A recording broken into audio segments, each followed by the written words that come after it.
तो दोस्तों एक बार फिर स्वागत है आप सभी का हमारे चैनल पर। और इस वीडियो में हम बात करने वाले हैं DAVB मतलब देवी अहिल्या विश्वविद्यालय इंदौर मध्य प्रदेश में सिचुएटेड है। और जितने भी पार्टिसिपेंट या कैंडिडेट टारगेट कर रहे हैं DAVB में प्रवेश लेने के लिए, तो भैया उन्होंने अपना ऑफिशियल शेड्यूल जो है वो जारी कर दिया है कि क्या कैसी काउंसलिंग होगी, क्या सीट्स की अवेलेबिलिटी है, क्या क्या मेरिट लिस्ट रहेगी, कौन से बच्चों को कब आना है, वो सारी चीजें यहाँ हम डिटेल में डिस्कस करेंगे। तो वीडियो आखिर तक आपको देखनी है और दोस्तों में शेयर कर देनी है ताकि उनको भी ये पूरी जानकारी मिल जाए कि आखिर कैसे क्या सारी चीजें होने वाली हैं। और पहली बार चैनल पर आ रहे हैं तो सब्सक्राइब जरूर कर लेना है ताकि आपको सारी अपडेट इससे रिलेटेड मिलती रहे। और अगर अपनी प्रोफाइल पे बेस्ट क्या है ये जानना चाहते हैं तो नीचे आपको एक प्रोफाइल एनालिसिस फॉर्म मिल जाएगा जिसको फिल करके आप जानकारी ले सकते हैं। चलिए, ये ऑफिशियल वेबसाइट है dudaunif.ac.in। ये ऑफिशियल वेबसाइट पे जैसे ही आप जाएंगे तो यहाँ पे आपको इंपॉर्टेंट अनाउंसमेंट वाला सेक्शन दिख जाएगा राइट हैंड पे, देख रहे हैं। अब CUET UG 2024 first counselling schedule वाले इस पोर्शन पे आपको क्लिक कर देना है। जैसे ही क्लिक करेंगे तो आपका ये जो दिख रहा होगा, आपको दिख रहा है नहीं दिख रहा, मुझे तो लग रहा है कि दिख रहा होगा, ठीक है। तो ये आपका ओपन हो जाएगा यहाँ पे, ठीक है। इसको आप क्या करेंगे, हाँ, काउंसलिंग शेड्यूल को फुल स्क्रीन में कर लेंगे या इसको ही बड़ा कर लेते हैं ताकि आपको ये प्रॉपर व्यवस्थाएं यहाँ से दिख जाए, ठीक।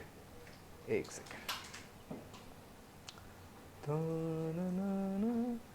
Full full full full full full full full full full, चलो इसमें फुल तो हो नहीं रहा है, कोई दिक्कत नहीं। ये दिख रहा है, इधर से मैं आपको थोड़ा सा बड़ा कर देता हूँ ताकि ये प्रॉपर यहाँ पे दिखने लग जाएगा, ठीक है। ये इधर दिख रहा होगा आपको।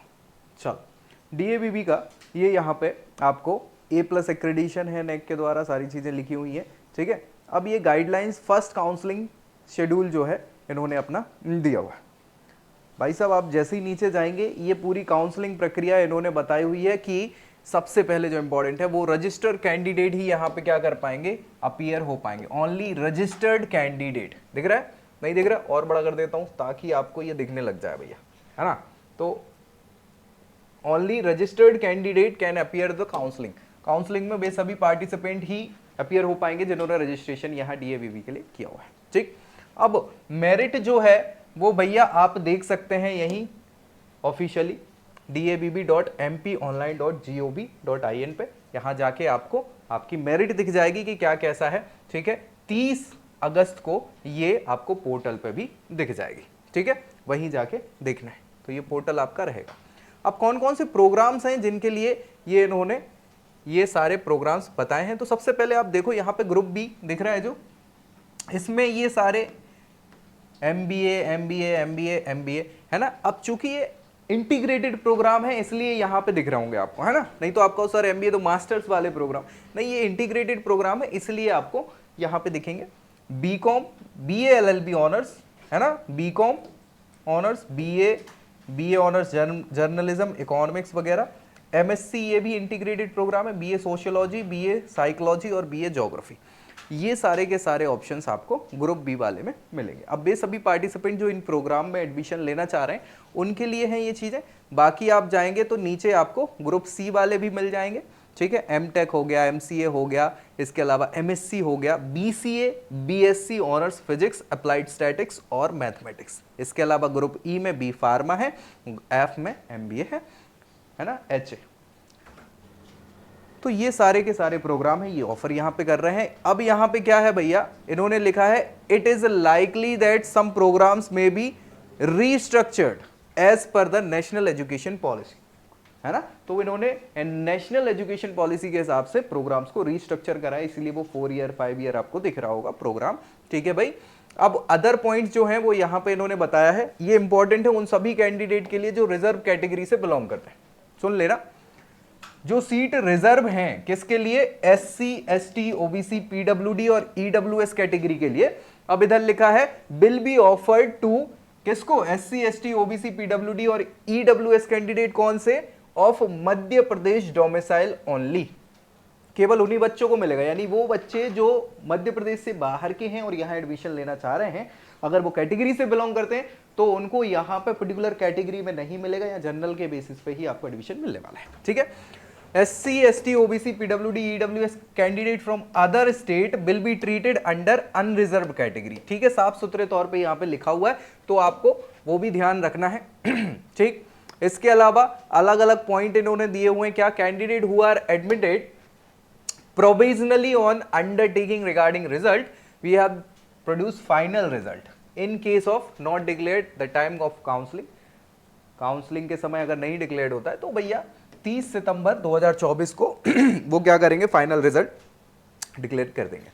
फिर बाकी की प्रोविजंस यहाँ पे दिए हुए हैं, गाइडलाइंस आपकी बताई हुई हैं कि कैसे क्या एडमिशन सेल के द्वारा ये प्रक्रिया की जाने वाली है। बढ़िया, अगर आप NRI हैं, NRI मतलब नॉट या non resident of India, India के निवासी नहीं है, मतलब हैं तो इंडियन लेकिन बाहर रह रहे हैं, या NRI स्पॉन्सर्ड हैं, तो उनके लिए यहाँ पे जो दिया है कि उनको क्या करना है, 6 सितंबर को 2:30 बजे पहुंचना है IIPS तक्षशिला कैंपस जो खंडवा रोड पे इंदौर में है।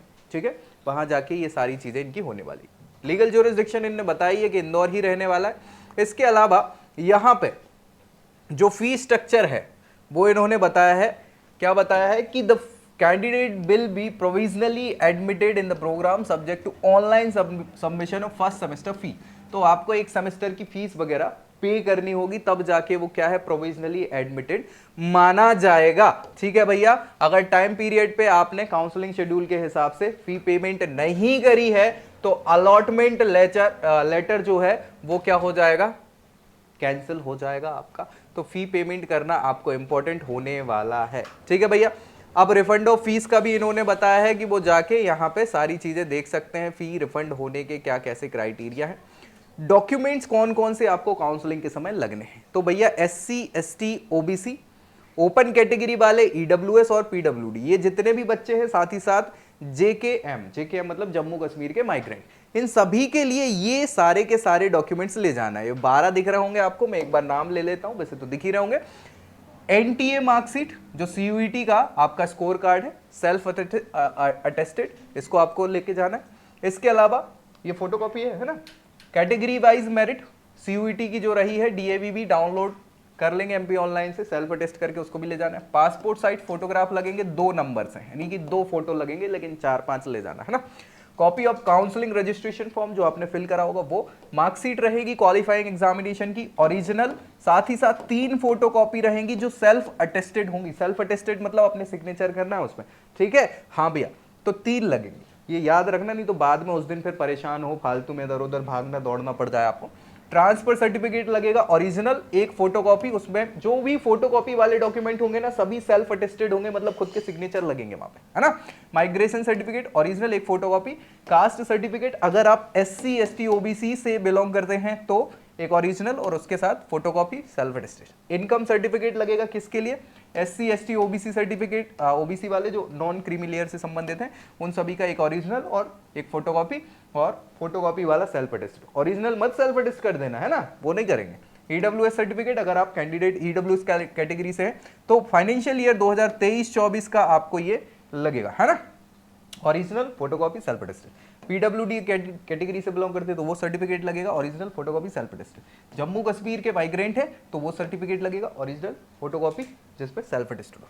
तो ये सारे के सारे आपके डॉक्यूमेंट्स आपको ले जाना है। इनमें से जिस भी जगह पे आप मतलब वो कर रहे हैं, जो अगर कैटेगरी वाइज है तो वो कैटेगरी के सर्टिफिकेट, इनकम सर्टिफिकेट अगर लगता है तो वो जम्मू कश्मीर के हैं तो EWS है तो PWD हैं तो वो लगेंगे, बाकी तो आपके ये बेसिक डॉक्यूमेंट्स लगने वाले हैं। ठीक है भैया, इसके अलावा MP डोमिसाइल लगेगा, जो मध्य प्रदेश के निवासी हैं बच्चे, नहीं तो फिर वो सीट आपको वो वाली नहीं मिलेंगी, रिजर्व वाली। सेल्फ अटेस्टेड गैप सर्टिफिकेट, मैंने एक वीडियो बनाया हुआ गैप सर्टिफिकेट कैसे बनाना है, क्या करना है, तो वो वीडियो पड़ा हुआ है, जाके देख लो, सारी चीजें मिल जाएंगी। तो self attested gap certificate undertaking as per format of the end of the document, नीचे डॉक्यूमेंट दिया है उसके हिसाब से वो गैप सर्टिफिकेट बन जाएगा। ठीक है भाई, NRI या NRI स्पॉन्सर्ड कैंडिडेट है उनके लिए ये डॉक्यूमेंट्स लेके चले जाना है, सेम ही है लगभग, थोड़े से 1-2 चीजें ऐड होगी। DAVB के जो एम्प्लॉय हैं उनके बाद यानी उनके बच्चों के लिए ये कैंडिडेट जो है उनके लिए ये डॉक्यूमेंट्स आपको लेके जाना है। ठीक है भाई, चलिए इसके बाद जो इंपॉर्टेंट है वो यहाँ पे आपका है, हाँ, ये काउंसलिंग शेड्यूल बताया हुआ है किसको कहाँ जाना है। ठीक है, ये देख रहे हो, काउंसलिंग आपकी स्टार्ट होगी 9 सितंबर को, मंडे को। ठीक है, दिख रहा है वेन्यू बताई हुई है वही डीएवीबी का university auditorium, DAVV Takshashila campus, Khandwa road, Indore. ठीक है, ये वेन्यू है जहां आपको जाना है 9 तारीख को। किन किन को जाना है, कैटेगरी यहां बताई है एसटीओ मतलब एसटी कैटेगरी के जो बच्चे हैं उनको ओपन कैटेगरी में, है ना, SC open category, OBC open category, PWD, EWS. ठीक है, तो ये कैटेगरी वाइज बच्चे हैं। अब यहाँ मेरिट दी है, अगर आपकी मेरिट 1 से 78 के बीच में है, सभी कैंडिडेट जाएंगे सुबह 11 बजे, उनको रिपोर्ट करना है। फिर भैया एससी कैटेगरी वाले 1 से 188 मेरिट नंबर तक सभी कैंडिडेट जाएंगे 11 बजे, उन्हें भी रिपोर्ट करना है। ओबीसी वाले जो बच्चे हैं 1 से 250 मेरिट वाले 2 बजे जाना है। ओबीसी वाले 200 तो 250 इधर हो गया था, 251 से 512 तक सभी कैंडिडेट 4 बजे जाएंगे। पीडब्ल्यूडी के 1 से 4 मेरिट जिनकी रही होगी वो सभी कैंडिडेट शाम को 5:30 बजे, और ईडब्ल्यूएस 1 से 152 मेरिट वाले शाम को 5:30 बजे। ठीक है, ये कब की बात है, 9 तारीख की। अब 9 के बाद फिर 10 तारीख हो जाएगी। ठीक है, 10 तारीख को ट्यूसडे है, और 10 तारीख को बच्चे जाएंगे ओपन रैंक जिनकी 1 से 300 तक है, वो सभी जाएंगे 9 बजे। फिर भैया 301 से 600 है वो 11:30 बजे, 601 से 900 है वो 2 बजे, और 901 से 1200 रैंक वाले 4:30 बजे जाएंगे। ठीक है, ये याद रखना, कब जाएंगे, 10 तारीख को जाएंगे, कोई दिक्कत। अब भैया अलग से जो ग्रुप बी की डेट यहाँ पे है 11 तारीख की बुधवार को, वो कौन जाएंगे, 1201 से लेके 1600 तक के, और 1601 से 2000 तक की रैंक के बच्चे कब जाएंगे, 9 बजे और 11:30 बजे। ठीक है भाई, ये ग्रुप बी का था। अब ग्रुप सी वाले बच्चे, ग्रुप सी के जो ग्रुप सी समझ रहे हैं ना, वो हमने ऊपर कोर्स डिसाइड करे थे, तो वो कोर्स वाइज हैं, ग्रुप वाइज, है ना। तो उनमें से अगर आप जो कोर्स लेना चाह रहे हैं वो बी ग्रुप में आते हैं तो उनके लिए, सी ग्रुप में आते हैं तो उनके लिए। अब सी ग्रुप वाले जो बच्चे हैं वो कैटेगरी यही लिखी हुई है, 11 तारीख को बुधवार को जाएंगे। ठीक है भैया, कब जाएंगे, 1 से एसटी में 1 से 19 रैंक वाले मेरिट वाले 1:30 बजे, 1 से 72 वाले एससी वाले 1:30 बजे, ओबीसी वाले 1 से 312 वाले 1:30 बजे, पीडब्ल्यूडी 1 से 4 वाले 4:30 बजे, ईडब्ल्यूएस वाले 1 से 99 वाले 4:30 बजे, और ओपन रैंक जिनकी 250 तक की है वो 4:30 बजे। ठीक है भाई, फिर वही अगली 12 तारीख को ओपन रैंक 251 से 500 तक सुबह 9 बजे, और 501 से 915 तक के 11:30 बजे। फिर भैया ग्रुप ई वाले बच्चे 12 तारीख को ही ST open, SC open, OBC open, Jammu Kashmir migrant, पीडब्ल्यूडी, ईडब्ल्यूएस ओपन रैंक। ठीक है, तो ये सभी रजिस्टर्ड, अगर बच जाएंगे बच्चे तो सभी रजिस्टर्ड को क्या करना है, 11:30 बजे पहुंचना है। ठीक है, ई कैटेगरी वाले जो ग्रुप है, ई ग्रुप वाला, उन सभी बच्चों को। ठीक है भैया, कोई दिक्कत, ये यहां पे फिर आ जाता है ग्रुप एफ वाले 12 तारीख को जाएंगे सभी रजिस्टर्ड बच्चे सभी कैटेगरी के। ठीक है, 2:30 बजे, कोई दिक्कत, मुझे नहीं लगता कोई दिक्कत होगी। अब भाई साहब क्या है कि जितने डीएवीबी के एम्प्लॉय हैं उनके बच्चे जो हैं, वार्ड्स जो हैं, ग्रुप बी, सी, ई और एफ वाले, वो सभी के सभी 12 तारीख को ही जाएंगे सभी रजिस्टर्ड बच्चे, 4:30 बजे जाना है वही ऑडिटोरियम वाले कैंपस में। ठीक है, यहाँ एब्रिविएशन बताई दी, एसटीओ मतलब एसटी ओपन, एससीओ मतलब एससी ओपन, ओबीओ मतलब ओबीसी वाले ओपन बच्चे, जेकेएम जम्मू कश्मीर के migrant, EWS economic weaker section वाले, और पीडब्ल्यूडी पर्सन विद डिसेबिलिटी। ये आपके एब्रिविएशंस हैं जो यहाँ लिखे हुए हैं ना, ये तो वो आपको समझ में आ गए होंगे। ठीक है, तो ये सारी चीजें आपको ध्यान में रखना है। अब अगर हम बात करें सीट्स का, तो क्या कैसी सीट्स हैं यहाँ पे, वो और मैं एक बार आपको बता देता हूँ। ये दिख रहा होगा, थोड़ा छोटा कर लूँ ताकि ये प्रॉपर आपको भी दिखे और मुझको भी दिख जाए। ठीक है, ये सीट्स हैं ग्रुप वाइज। यहां पे आप देखो कौन सा प्रोग्राम है, जैसे बीकॉम ऑनर्स जो है वहां पे डीएवीबी का आईआईपीएस ये डिपार्टमेंट का नाम है ना। 60 सीटें हैं वहां पे टोटल, किसके लिए, बीकॉम ऑनर्स के लिए, जिसमें से आपकी कैटेगरी वाइज अनरिजर्व के लिए 18 है, यूआर अनरिजर्व फीमेल के लिए 9 है, ईडब्ल्यूएस के लिए 6 है, एसटी ओपन के लिए 8 है, एसटी फीमेल के लिए 4 है, एससी ओपन के लिए 7 है, एससी फीमेल के लिए 3 है, ओबीसी ओपन के लिए 6 है, ओबीसी फीमेल के लिए 2 है, एनआरआई वालों के लिए 3 है, पीडब्ल्यूडी के लिए 1 है, जम्मू कश्मीर माइग्रेंट के लिए 1 है ना। इकोनॉमिक वीकर में यहाँ पे आपके एक सीट्स यहाँ बताई हुई टी और एनटी के लिए। ठीक, तो ये कोर्स वाइज आपका जो भी कोर्स है, जैसे बीकॉम कोर्स है तो 120 सीट है, BA journalism and mass communication यानी बीजेएमसी जिसको बोलते हैं, 120 सीट्स है टोटल बता रहा हूं मैं, बाकी आपकी कैटेगरी वाइज एक बार देख लीजिएगा। ठीक है। बीए ऑनर्स इकोनॉमिक्स में 60 सीटें हैं, एमबीए फॉरेन ट्रेड में 120 सीटें, एमबीए ई कॉमर्स में 60 है, एमबीए मैनेजमेंट साइंस में 120 है, एमबीए टूरिज्म में 60 है, एमएससी इलेक्ट्रॉनिक या इलेक्ट्रॉनिक मीडिया में 50 है, बीए एलएलबी ऑनर्स कर रहे हैं तो 60 सीटें हैं, बीए सोशियोलॉजी में 60, साइकोलॉजी में 60 और ज्योग्राफी में 60। तो ये सारे की सारी सीट्स इनने बताई हुई हैं यहाँ पे। इसके अलावा है ना, ये ग्रुप सी वाले जितने भी हैं कोर्सेस, उनकी सीट्स यहाँ पे बताई हुई हैं। तो आपका कौन सा कोर्स है एक बार बता दो कमेंट करके, ताकि हम वहाँ और डिटेल में इस पे पर्टिकुलर बता देंगे सीट इंटेक्स किसका क्या है, एक अलग से वीडियो बना देंगे, नहीं तो ये लंबा हो जाएगा। बाकी ये भैया जितने ईडब्ल्यूएस कैंडिडेट है भैया, उनके लिए ये फॉर्मेट नीचे दिया हुआ है, इसको डाउनलोड करना है, इसको फिल करना है, सेल्फ अटेस्ट करवाना है, ठीक है, और ये लेके जाना है वहाँ पे। इसके अलावा घोषणा पत्र भी आपको फिल करना है, ये दिखा हुआ है नीचे, इसको फिल करके सेल्फ अटेस्ट करके भेजना है, ठीक है। तो ये सारी चीजें मैंने बता दी डीएवीबी से रिलेटेड। अब जल्दी से जाओ वीडियो को दोस्तों में भी शेयर कर दो और चैनल सब्सक्राइब करना नहीं भूलना। बाकी कुछ रह गया है, कुछ दिक्कत आ रही है तो कमेंट कर दो, ताकि हम क्या कर लें भैया, वहां पे आपको ये सारी जानकारी प्रॉपर से प्रोवाइड करा दे। तो अगली वीडियो में अगली जानकारी के साथ मिलेंगे, तब तक के लिए जय Hind. I hope you like this video. For more such videos, keep watching our channel. And do not forget to like, share, and subscribe.